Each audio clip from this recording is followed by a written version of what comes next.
ಈಸೋಪ್ ಗಿಡದ ಬರಲಿನಿಂದ ನೀರನ್ನು ಚುಮುಕಿಸಿ, ಈಸೋಪ್ ಗಿಡದ ಯೇಸು ಕ್ರಿಸ್ತನ ಅಂಗೈಯಿಂದ ಬರಲಿನಿಂದ ನೀರನ್ನು ಚುಮುಕಿಸಿ ಆತನ ರಕ್ತವನ್ನು ಚುಮುಕಿಸಿಯೋ ಎಂಬಂತೆ ನಮ್ಮ ಅಶುದ್ಧತ್ವವನ್ನು ತೆಗೆದು ಬಿಟ್ಟಿದ್ದಾನೆ ಪ್ರೇರೆ. ನಮ್ಮ ಅಶುದ್ಧತ್ವವನ್ನು ಪ್ರೇರೆ ಎಷ್ಟು ನಿಜವಾದ ಭಾಗ್ಯವಂತರು ಅಂತ ನಾವು ನೋಡುವಾಗ ಪ್ರೇರೆ, ಕ್ರೈಸ್ತರು ನಾವು ಭಾಗ್ಯವಂತರು ಹೇಳಲ್ಲ ಪ್ರೇರೆ. ನಾವು ಭಾಗ್ಯವಂತರು ಅಂದ್ರೆ ಯಾವಾಗ ಅನ್ಕೋತಾರ ಅಂದ್ರೆ, ಸಾಲ ತೀರಿದಾಗ, ಮನೆ ಕಟ್ಟಿದಾಗ, ಮನೆ ಮುಂದೆ ಗಾಳಿ ನಿಂತ್ಕೊಂಡಾಗ ನಾವು ಆಶೀರ್ವದಿಸಲ್ಪಟ್ಟವರು ಅಂತ ಹೇಳುವಂತ ಭಕ್ತರು ಈಗಿದ್ದಾರೆ ಪ್ರೇರೆ, ಈಗಲೂ ಇದ್ದಾರೆ.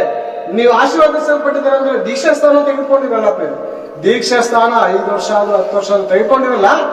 ಆಶೀರ್ವಾದ ಅಂದ್ರೆ ಅವ್ರು ಏನ್ ಅನ್ಕೊಂಡಿದ್ದಾರೆ ಅಂದ್ರೆ, ಈ ಲೋಕದಲ್ಲಿ ಸಾಲ ತೀರುವಂತದ್ದು, ರೋಗವಾಸ ಮಾಡ್ಕೊಳ್ಳುವಂಥದ್ದು, ಮನೆ ಕಟ್ಟಿಕೊಳ್ಳುವಂಥದ್ದು, ಅಥವಾ ಒಂದು ಮನೆ ಮುಂದೆ ಗಾಡಿ ನಿಂತ್ಕೊಳ್ಳೋದು ಏನಾಗಿದೆ ಅಂದ್ರೆ ಅವ್ರಿಗೆ ಆಶೀರ್ವಾದಕ್ಕೆ ಸಮಾನ ಆಗ್ಬಿಟ್ಟಿದೆ.